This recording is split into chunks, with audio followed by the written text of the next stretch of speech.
नमस्कार, मैं हूं मोनिका और आप देख रहे हैं वॉइस नेशन। वक्त तो चला है उत्तर प्रदेश की तमाम अहम खबरों का। खबर यूपी के देवरिया से है, जहां पर मुख्यमंत्री योगी आदित्यनाथ व केंद्रीय परिवहन मंत्री नितिन गडकरी ने 5 राष्ट्रीय राजमार्गों की परियोजनाओं का शिलान्यास किया। देवरिया जनपद को 6200 करोड़ की सौगात मिली है। बता दें कि बटन दबाकर मुख्यमंत्री योगी आदित्यनाथ एवं भारत सरकार के सड़क परिवहन मंत्री नितिन गडकरी ने 5 राष्ट्रीय राजमार्गों का शिलान्यास किया।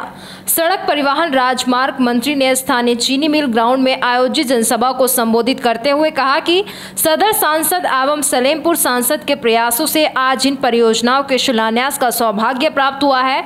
मुख्यमंत्री के नेतृत्व में उत्तर प्रदेश विकास कर रहा है। गांव में शुद्ध पानी, इंटरनेट, खेलने के लिए अच्छा मैदान, मल्टीप्लेक्स होना चाहिए। मुख्यमंत्री ने उत्तर प्रदेश के गुंडाराज को समाप्त किया। नितिन गडकरी मुख्यमंत्री योगी आदित्यनाथ ने दोबारा बाबा एवं बाबा राघवदास की जमीन पर हजारों करोड़ की परियोजनाओं का सौगात देने के लिए मंत्रालय परिवहन मंत्री का आभार व्यक्त किया। बढ़ते हैं अगली खबर की ओर। खबर बिजनौर से है, जहां पर दिन दहाड़े नाबालिग युवती के अपहरण का मामला सामने आया है, जिसके बाद कलेक्ट्रेट परिसर पहुंचे युवती के परिजनों ने दरोगा पर रिश्वत लेने का आरोप लगाते हुए खूब खरी खोटी सुनाई। जनपद बिजनौर के थाना कोतवाली शहर क्षेत्र में नाबालिग युवती के अपहरण करने का मामला सामने आया है। बता दें कि कलेक्ट्रेट परिसर में पहुंचे युवती के परिजनों ने दिन दहाड़े प्रेमिका के प्रेमी पर अपहरण करने का आरोप लगाया है, जिसमें नाबालिग प्रेमिका प्रेमी संग फरार हो गई थी, जिसमें प्रेमिका के परिजनों ने दरोगा पर रिश्वत लेने का आरोप लगाया। बता दें कि दरोगा व कई पुलिसकर्मी युवती को किशोर न्याय बोर्ड काउंसलिंग के लिए लाए थे, जिसमें युवती पुलिस फोर्स की चंद कदम की दूरी पर कार में युवती का अपहरण हो गया। वहीं युवती को गायब युवती के परिजनों ने दरोगा और कई पुलिस वालों को खरी खोटी सुनाई है। 8 दिन से घुमा रखा। नाम राजेश है। बताओ। लड़के को 8 दिन से घुमा रखा इसी दरोगा जी ने, नागर जी ने। 8-10 दिन हो गए इन्हें घुमाते घुमाते, और मुझे परेशान करता। लंगड़े आदमी को रोजाना कचहरी बुला लेते, उनसे लोंडे वाले से जना 50,000 जना 1 लाख 10 लाख, पता नहीं कोई सीमा नहीं।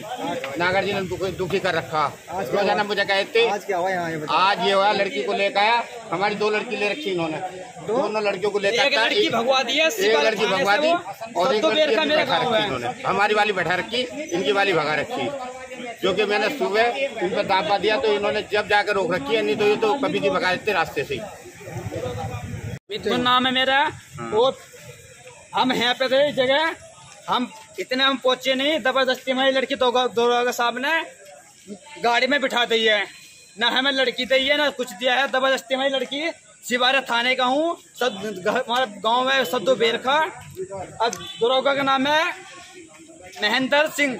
कब से गायब थे तुम्हारी बहन? हमारी बहन थी 17 तारीख से गायब। अच्छा, पिछले महीने की उम्र 14 साल 5 महीने 1-2 दिन 1 दिन था। बरामद कब हुई? आज यहाँ हुआ था। क्या हुआ? आज क्या होता सब हो गया था। लड़की हमारे पास आ गई थी और दोनों दरोगा सामने जबरदस्ती हमारी लड़की गाड़ी में बिठवा दी है। कौन लोग थे जो ले गए? 2 लड़के वाले थे। कौन है वो? लड़के वाले कहाँ के रहने वाले? कौन है? इब्सा मुराद के एक बैठी है औरत, वो दरोगा साहब ने बिठा रखी है। इनके बयान हो रखे, क्या करोगे हमें नहीं पता क्या हो रखा है। दरोगा साहब ने पैसे लिया, क्या ये लड़की हमें दी नहीं, लड़की हमारे जबरदस्ती गाड़ी में बिठा दी है अपनी। बिठवाया क्या 10 लाख ले, 15 लाख, वो हमें नहीं पता। रहने वाले इब्सा मुराद के तो सेरे बिलोंडे लेकर भाग के हमारी जबरदस्ती ले गए जी, जबरदस्ती लेके। तुम्हारी बहन का है? हाँ, जबरदस्ती लेके भगा के हमें हम अंदर बिठा दिया दरोगा साहब ने, और जबरदस्ती अंदर बिठा। अब आप क्या करना चाहते हो? हम अपनी लड़की चाहते हैं, लोंडे को जेल खत चाहते हैं, वो दरोगा साहब को कुछ सुनवाई चाहते हैं। मैं विकलांग हूँ, मेरी लड़की। बढ़ते हैं अगली खबर की ओर। खबर पीलीभीत से है, जहां पर केंद्र की मोदी सरकार के 9 वर्ष पूरे होने पर एक विशाल जनसभा का आयोजन किया गया, जिसमें भाजपा के राष्ट्रीय उपाध्यक्ष व सांसद रेखा वर्मा मुख्य अतिथि के रूप में उपस्थित रहीं। केंद्र में मोदी सरकार के 9 साल पूरे होने पर पीलीभीत शहर के रमा इंटर कॉलेज में विशाल जनसभा का आयोजन किया गया, जिसमें भाजपा राष्ट्रीय उपाध्यक्ष व सांसद रेखा वर्मा मुख्य अतिथि के रूप में मौजूद रहे। सांसद रेखा वर्मा ने केंद्र सरकार के 9 वर्ष पूरे होने पर सरकार की उपलब्धियां गिनाई, वहीं विपक्ष पर जमकर निशाना साधा। इस दौरान प्रभारी मंत्री बलदेव सिंह हलक, जिले के सभी विधायक सहित तमाम भाजपा नेताओं के सामने बैठे हजारों भाजपा कार्यकर्ताओं को संबोधित किया और सभी ने 2024 में फिर से भाजपा सरकार लाने का दावा किया। बढ़ते हैं अगली खबर की ओर। खबर पीलीभीत से, जहां पर मंदिर हटाने को लेकर तमाम हिंदू संगठन के कार्यकर्ताओं ने विरोध प्रदर्शन किया। आसाम चौराहे पर फ्लाइंग ओवर का निर्माण हो रहा है, जिसकी जद में एक मंदिर आ गया। इसको हटाने के लिए निर्माणाधीन संस्था कार्य कर रही थी। इसी दौरान बड़ी संख्या में हिंदूवादी संगठन इकट्ठा हो गए और विरोध जताया, जिसके बाद सिटी मजिस्ट्रेट व अन्य अधिकारी मौके पर पहुंचे और लोगों को आश्वासन देकर मामले को शांत कराया। दरअसल आसाम चौराहे पर चौकी के पास हनुमान मंदिर बना है। आज जेसीबी से कार्य किया जा रहा था, तभी हिंदू संगठन के कई नेता पहुंच गए, जिसके बाद अधिकारियों ने वार्ता की। सिटी मजिस्ट्रेट ने बताया कि मंदिर प्रशासन से बात हो गई है, जब फ्लाइंग ओवर का निर्माण हो जाएगा उसके बाद मंदिर का निर्माण करा दिया जाएगा। साथ ही कहा कि मंदिर के पुजारी ने 2-3 दिन का समय मांगा है, जिसमें मंदिर के अंदर से मूर्तियां हटाई जाएंगी। फिलहाल मंदिर परिसर के अन्य हिस्सों को आज हटाया जा रहा है, बाकी मुख्य स्थान को 2-3 दिन बाद हटाकर निर्माण कार्य किया जाएगा। 70 साल पुराना है। अच्छा, तो आप कितने सालों से रह रहे हैं? मैं 70 साल से रह रहा हूँ यहाँ पे। अच्छा। हाँ जी, ये नंबर छापित गए यहाँ। अच्छा। ये इधर के। जी। हाँ जी। ऐसा है कि तकरीबन में ये संज्ञान में आया कि यहाँ पर जो मंदिर है आसाम चौराहे पे, उसको तोड़ा जा रहा है। सारे हिंदू संगठन के लोग, जिसमें हिंदू जागरण मंच और विश्व हिंदू परिषद के सारे तमाम कार्यकर्ता, बजरंग दल के कार्यकर्ता यहाँ पर उपस्थित हुए और प्रशासन व जो PW ये जो NH के जो एक्सीएन है उनके साथ में सौहार्दपूर्ण बात हुई। उन्होंने अपनी बात को रखा और जो हमारी मांगे थी उन्होंने पूरी करने की पूरी आश्वासन दिया, पूरा आश्वासन दिया। मंदिर वहाँ पर बनाएंगे और उसको लिख के भी देंगे और उम्मीद है प्रशासन ने बहुत कोऑपरेट किया और NH के जो अधिकारी थे उन्होंने भी कोऑपरेट किया और बड़ा सौहार्दपूर्ण जो विषय था वो पूरा हो गया। और हमें लगता है कि हिंदू धर्म के वो लोग भी हैं और इस तरीके की जो उन्होंने बात कही है, कहीं ना कहीं उनमें भी आस्था है और ये कार्य पूर्ण होगा। बढ़ते हैं अगली खबर की ओर। खबर चंदौली से है, जहां पर डिप्टी सीएम केशव प्रसाद मौर्य चंदौली दौरे पर रहे। इस दौरान उन्हें भाजपा कार्यालय पर पार्टी के वरिष्ठ नेताओं के साथ समीक्षा बैठक की और साथ ही 2024 के लोकसभा चुनाव में जुटने का आह्वान किया। डिप्टी सीएम केशव प्रसाद मौर्य चंदौली दौरे पर रहे। इस दौरान भाजपा कार्यालय पर पार्टी के वरिष्ठ पदाधिकारियों संग बैठक की, साथ ही मिशन 2024 में जुटने का आह्वान किया। इसके अलावा जिले के विकास और कानून व्यवस्था की हकीकत जानने के लिए अधिकारियों संग समीक्षा बैठक की। वहीं पत्रकारों संग बातचीत में कहा कि भाजपा कार्यालय को मंदिर मानता हूं और अपने कार्यकर्ताओं से मिलने के बाद ही समीक्षा बैठक करता हूं। आकांक्षात्मक चंदौली जिले के विकास कार्यों में कोई कमी नहीं आने देंगे। यूपी की 80 सीटें जीतने के लिए कार्यकर्ताओं का आह्वान किया और कहा कि प्रदेश में 2024 में बड़ी विजय होने जा रही है, हमें जनता का भरपूर समर्थन मिल रहा है। वहीं सपा सुप्रीमो अखिलेश यादव पर जमकर निशाना साधा और मिर्जापुर की घटना पर डिप्टी सीएम ने दुख जताते हुए कहा कि ये घटना दुर्भाग्यपूर्ण है, दोषी पर कानून के हिसाब से कठोर कार्रवाई की जाएगी। वहीं G20 कार्यक्रम में सीएम का विदेशी महिला से हाथ मिलाने की फोटो सपा की ट्विटर हैंडल से ट्वीट करने पर डिप्टी सीएम ने कहा कि ये समाजवादी पार्टी और कांग्रेस की ओछी मानसिकता को दर्शाता है। भारतीय जनता पार्टी के हमारे सभी सम्मानित जनप्रतिनिधिगण मौजूद थे। क्योंकि मैं भारतीय जनता पार्टी का कार्यकर्ता इस नाते किसी भी जिले में अगर मैं सरकारी दौरे पर भी जाता हूं तो कार्यकर्ता के रूप में मैं पार्टी के कार्यालय को अपना मंदिर मानता हूं और पहले मंदिर जाना, वहां मंदिर को प्रणाम करना, वहां कार्यकर्ताओं से संवाद करना और जिले की जो संगठनात्मक विषय हैं उनकी जानकारी लेना, जो डबल इंजन सरकार के माध्यम से अच्छे कार्य किए जा रहे हैं उसमें कोई समस्या है तो उसके बारे में फीडबैक लेना और फिर सरकारी बैठक में जाना, समीक्षा बैठक में जाना। ये मेरा अपना सभी 25 जिले जो मेरे जिम्मे लगाए गए हैं उसके लिए फार्मूला है। और चंदौली चूँकि स्पेशल डिस्ट्रिक्ट होने के नाते इसके विकास के हर मोर्चे पर जहाँ कोई कमी है उसको ठीक करेंगे, ठीक कराएंगे, जो समस्याएं होंगी उनका समाधान कराएंगे और जो भी कोई बजट की कोई कमी नहीं पड़ने देंगे। और कई समस्याएं संज्ञान में आई, आज मैं चर्चा करूंगा और आप सभी के साथ वहां पर भी चर्चा करना है तो मैं डिटेल उसमें बताऊंगा। अभी तो कार्यकर्ताओं के साथ बैठक में मैंने जिले की संगठनात्मक और 2024 में उत्तर प्रदेश में 80 की 80 लोकसभा सीटें जीतने के संकल्प के साथ चुनाव के लिए जुड़ जाने का आह्वान किया हूं। माननीय प्रधानमंत्री श्री नरेंद्र मोदी जी के नेतृत्व में सरकार के 9 वर्ष पूरे होने पर 30 मई से 30 जून तक देश के 180 क्लस्टर बना करके उसमें सभी राष्ट्रीय जो पदाधिकारी हैं, नेता हैं, मंत्री हैं, सबको वहाँ भेजा जा रहा है। मुझे भी महाराष्ट्र का जो पूना क्लस्टर है उसमें जाने का मौका मिला है। अभी 2 दिन का दौरा करके आया हूँ, कल मैं फिर जाऊँगा। तो अभी तो 2024 में 2019 से भी बड़ी विजय हिंदुस्तान में और 2014 से बड़ी विजय उत्तर प्रदेश में प्राप्त करने के लिए हम सब कार्यकर्ता प्रयत्नशील है और जनता का भरपूर समर्थन हमें मिल रहा है। धन्यवाद। एक सवाल ये है कि केंद्र सरकार ने ये कहा है कि ऑफिस के लोग जो कर्मचारी हैं वो योगा डे मनाएं और योग करें दफ्तर में ही, ताकि स्ट्रेस कम हो। तो इसको किस तरह से देखते हैं आप? नहीं, 21 जून तो विश्व योग दिवस है और विश्व योग दिवस होने के कारण से मैं आप सब पत्रकार मित्रों से भी कहूँगा, जरा 21 जून को केवल कवर मत करिएगा, थोड़ा आप भी योग करिएगा। योग करिए, निरोग रहिए, मतलब पूरा स्ट्रेस जो आपको भी मैं जानता हूँ, जितना हम लोगों को दौड़ना पड़ता है उससे कम आप लोगों को नहीं दौड़ना पड़ता है। इसलिए 21 जून को आप सब भी उसका हिस्सा बने और चाहे वो सरकारी, गैर सरकारी या कोई ऐसा विषय नहीं है। योग अगर कोई करता है, ध्यान कोई करता है, पूजा कोई करता है, तो वह व्यक्तिगत जीवन में उन्नति के लिए, अपने शारीरिक क्षमता में वृद्धि के लिए करता है। इसका तो स्वागत होना चाहिए। मैं देखा नहीं हूँ अभी। दफ्तर में कैसे योग संभव हो पाएगा? अरे यार, उसमें बाल में खाल मत निकालो। ये बहुत अच्छी चीज है। योग करने का अगर आह्वान संयुक्त राष्ट्र संघ से देश के प्रधानमंत्री माननीय मोदी जी की है और पूरी दुनिया योग कर रही है, तो इसका तो वेलकम होना चाहिए, स्वागत है। समाजवादी पार्टी के राष्ट्रीय अध्यक्ष अखिलेश यादव जी ने कहा है कि भाजपा को 80 सीट हरा के उनको भगाएंगे देश से। हाँ, वो उत्तर प्रदेश से अभी 2022 में 400 सीटें जीत करके हमारी सरकार हटा रहे थे, तो वो 2014 से जीत रहे हैं, लेकिन जनता उनको हरा रही है। 2024 में आप विश्वास रखिएगा, जहां सपा बची भी है वहां भी कमल खिलेगा।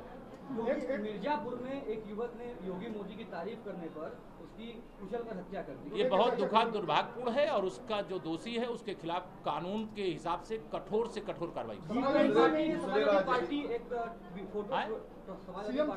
वायरल कर रही है, ट्रोल कर रही है सीएम का। G20 में कॉर्नर से हाथ मिलाकर सीएम का एक फोटो बनारस में वायरल किया जा रहा है समाजवादी पार्टी द्वारा। देखिए, इसका कोई औचित्य नहीं है। ये मैं नहीं जानता हूँ, मैं तो देखा भी नहीं हूँ क्या ट्रोल किया जा रहा है, क्या नहीं ट्रोल किया जा रहा है। लेकिन इस प्रकार की घटिया हरकत समाजवादी पार्टी या कांग्रेस पार्टी की जो मानसिकता है, उस मानसिकता से रोगग्रस्त कह लीजिए, वही लोग इस तरह का काम करते हैं। दूसरे राज्यों की सरकार संविदा कर्मियों को नियमित कर रही है।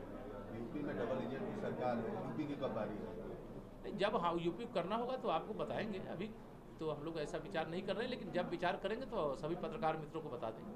ट्विटर के पूर्व सीईओ का एक बयान आया है कि कई सारे अकाउंट को बंद करने का दबाव आया था किसान आंदोलन के समय पे। देखिए, ट्विटर के सीईओ का जो बयान आया है उस पर जवाब हमारे भारत सरकार के जो आईटी मिनिस्ट्री देख रहे हैं वो उसका जवाब देंगे।